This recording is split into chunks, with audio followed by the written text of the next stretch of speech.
जय श्री राम मित्रों आप सभी का मेरे YouTube चैनल संस्कृति विसुधा में हृदयाभिनंदन है। मित्रों,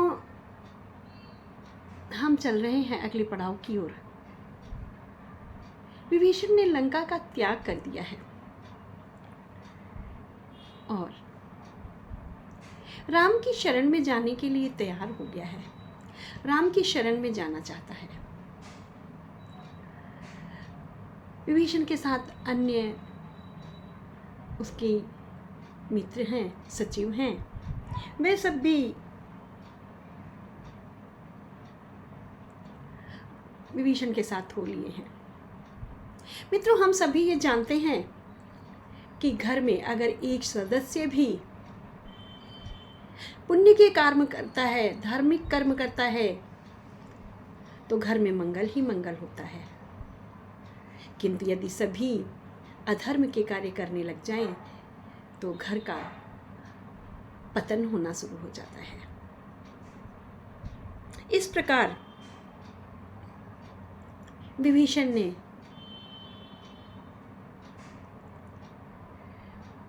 जब लंका का परित्याग किया, लंका छोड़कर चल गया, तो बाबा गोस्वामी जी कहते हैं कि लंका के सभी लोग आयुहीन हो गए, क्योंकि लंका जो थी वह विभीषण के पुण्य कर्मों से ही फल फूल रही थी और मंदोदरी के। रावण शिव का महान भक्त था, लेकिन इतने अनैतिक कार्य करता था, इतना अधर्म के कार्य करता था कि वह जो पुण्य अर्जित करता था उन पुण्यों का ह्रास हो जाता था, वह पुण्य नष्ट हो जाते थे। इसलिए बाबा गोस्वामी जी कहते हैं कि जैसे ही विभीषण वहाँ से चला, विभीषण ने कहा, मैं अब तुम्हारा राज्य छोड़कर जा रहा हूँ, मुझे दोष मत देना, लेकिन तुम्हारी सारी सभा जो है वह काल के वशीभूत हो गई है। क्यों काल के वशीभूत हो गई है? क्योंकि पहले वीडियो में हमने सुना कि जब तुम्हारे सचिव और तुम्हारे मंत्रीगण, सचिव वैद्य गुर तीन जो प्रिय बोलई भयास, राज धर्म तन तीन कर होई बेगही नास।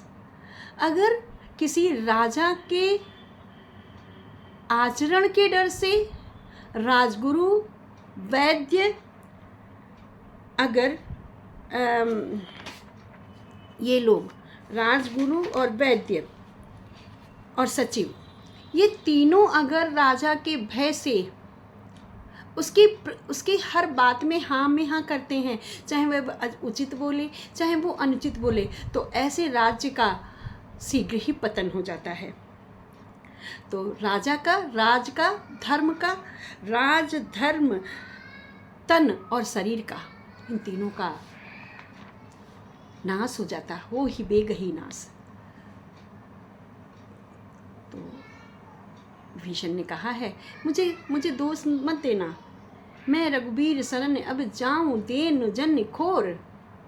मैं रघुबीर की शरण में जा रहा हूँ, अब जाऊं देव जन खोर, मुझे दोष मत देना।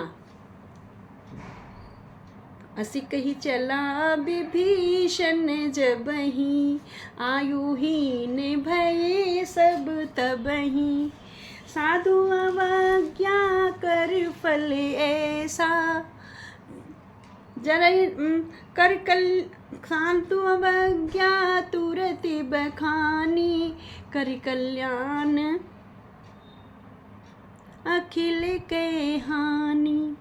कहते हैं विभीषण जी जो ही चले, वो ही सारे राक्षस जो थे आयुहीन हो गए हैं। क्योंकि अगर कोई साधु का अपमान करता है, सत्संग करने वाले का अपमान करता है, तो हे भवानी, हे उमा, ऐसे व्यक्तियों का नाश हो जाता है। रावण ने जब ही विभीषण ने त्यागा, भयों विभु बिनु तब ही अभागा। जैसे ही उसने विभीषण का त्याग किया, वैसे ही वह अभागी जो था, रावण जो था, वो ऐश्वर्यहीन हो गया है, वैभवहीन हो गया है। चल्यूं हरसि रघुनायक पासा, पूछत कहत नवल इतिहासा। विभीषण जो था बहुत हर्षित होकर के ईश्वर के पास चला है, राम के पास चला है, नए नए उनके बारे में पूछते कहते बताते, क्यों जिन सचिवों और मित्रों के साथ गया है उन लोगों से पूछते कहते बताते हुए चला है कि उन्होंने क्या क्या करतब किए हैं, क्या क्या कार्य किए हैं, इन सारे कार्यों को पूछते और बताते हुए चला है।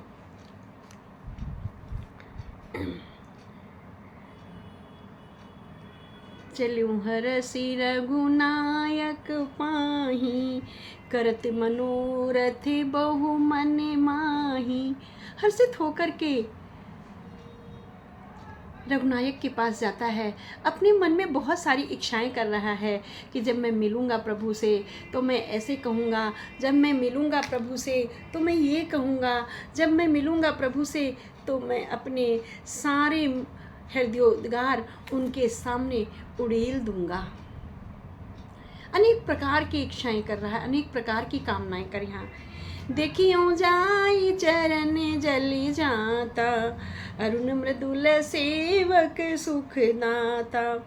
मैं भगवान के अरुण के समान कोमल लाल पैरों को देखूंगा, जाके उनके चरणों में वंदना करूंगा।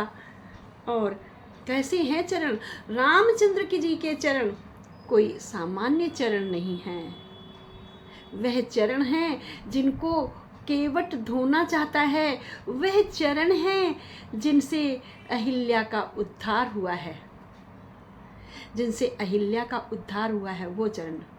परसी पद पावन शोक न सामन, है ना, जिनके पैरों का स्पर्श, चरणों का स्पर्श पाते ही वो पत्थर की शिला सुंदर स्त्री बन गई। मैं ऐसे उन चरणों की वंदना करनी चाह रहा हूँ, उन चरणों को देखना चाह रहा हूँ। और कौन से? ये पद परस तरी ऋष नारी, अर्थात ऋषि पत्नी अहिल्या जो पत्थर की हो गई थी वह तर गई। मैं दंडक कानन पावन भारी, और जो दंडक वन में जितने भी राक्षस थे उनको पवित्र कर दिया है। ऐसे पावन चरणों को मैं देखने जा रहा हूँ। जे पति जनक सुता उरि लाए, कपट कुरंग संग धरि धाई। मैं उन चरणों को देखूंगा जाके जिनको माँ जानकी अपने हृदय में बसाकर निरंतर उनके आराधना में लगी रहती हैं, और जो कपट मृग के साथ पृथ्वी पर दौड़े थे उसका नाश करने के लिए मैं उनको देखने जा रहा है। हरे अवसर सरोज पद जी, अहो भाग्य में देखियों ते ही। मेरा बहुत बड़ा भाग्य है कि मैं उन्हें देखूंगा जाके।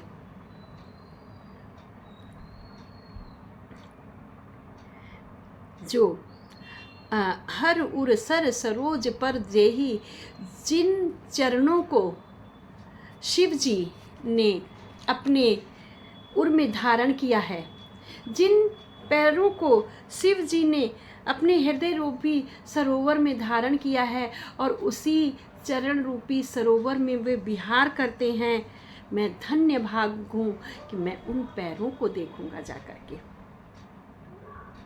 इतना ही नहीं, और कौन से चरण हैं जिनकी सेवा चाहते हुए भरतलाल रुदन करते हुए पुनः अयोध्या चले गए हैं। उनको ये सौभाग्य नहीं मिला है, मुझे ये सौभाग्य मिल रहा है, मैं उनको देखूंगा जाकर के। जिन पायन के पादुकन भरत रहे मन लाई, ते पद आज बिलो की हूँ इन नयनन अब जाई। जिन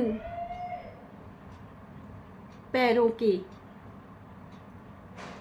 पादुकाओं में भरत जी ने अपना मन लगाया है, और उनकी पादुकाओं के सहारे जी रहे हैं। मैं ऐसे सुंदर चरणों का आज अवलोकन करूँगा जा कर के, मैं ऐसे सुंदर चरणों का आपको आज देखूँगा जाके। मित्रों, इस प्रकार से सब प्रेम विचार करते हुए विभीषण जा रहे हैं। आगे क्या होता है, यूं ही कोई ईश्वर की प्राप्ति नहीं कर लेता है। बहुत दुर्गम मार्ग है। आइए जानते हैं क्या उस दुर्गम मार्ग में कठिनाइयाँ आई हैं अपने अगले वीडियो के माध्यम से। बने रहिएगा मेरे साथ। मित्रों, मेरे चैनल को लाइक शेयर अवश्य करें। जिन्होंने अभी तक सब्सक्राइब नहीं किया है वो लोग सब्सक्राइब कर दें। बोलो राजा रामचंद्र की जय।